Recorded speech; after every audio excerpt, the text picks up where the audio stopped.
আসসালামু আলাইকুম গাইস, সবাই কেমন আছেন? আশা করি সবাই ভালো আছেন। তো আলহামদুলিল্লাহ আমি অনেক ভালো আছি। তো আজকে দেখেন বিদেশের মাটিতে আমরা রান্না করে সেটা খাওয়া লাগতেছে, ঠিক আছে। দেখেন আমরা সব কিছু পেঁয়াজ, রসুন, মরিচ, আদা, রসুন যা আছে সম্পূর্ণ আমরা কি কুইটা রেডি করতেছি। আমরা এখন বর্তমানে ডিউটি থেকে আইছি, রাত এখন 8টা বাজে। রাত 8টার পরে আমরা ডিউটি থেকে আইছি। আসার পরে এখন রান্না বান্না করে কাজকর্ম করার পর তারপর খাওয়ার পর তারপরে আমরা গেছি ঘুমামো।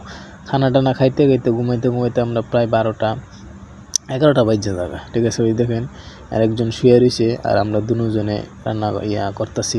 তো আজকে খানাটা হইব আজকে আমাদেরকে গরু মাংস। এই যে দেখেন গরু মাংস, এই আজকে আমরা খানা হবে গরু মাংস। তো এদিক দিয়ে সেটা মনে করেন যে আমি ভাত বসাই দিছি, আর এই দিক দিয়ে সেটা মনে করেন যে মশলা টসলা সব কিছু ওকে করে লাগতেছে আমার বড় ভাই। তো এই দিক দিয়ে সেটা ভাত মনে করেন যে হয়ে গেল আর তরকারিটা বয়ে দিব, ঠিক আছে। তো আসলে ভাই বিদেশের মাটিতে আসলে যারা থাকে তারাই বুঝতে পারে বিদেশ কীরকম, বিদেশ কি সুখ নি দুঃখ।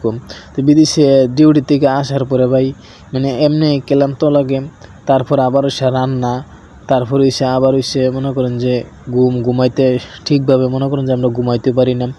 সকাল 5টা বাজে আমরা ডিউটি যাওয়া লাগে, 12টা পর্যন্ত ডিউটি করা লাগে। আবার 12টার থেকে সেরে 3টা 4টার থেকে আবার আমরা রাত 8টা পর্যন্ত ডিউটি করা লাগে, ঠিক আছে। এই সে প্রবাস, বুঝছেন। আমরা মনে করেন যে কাজ যেরকম তেরকম, যদি যে রান্না করে সে বুঝতে পারে যে ডিউটি থেকে আসার পরে যে কতটা কষ্ট হয়।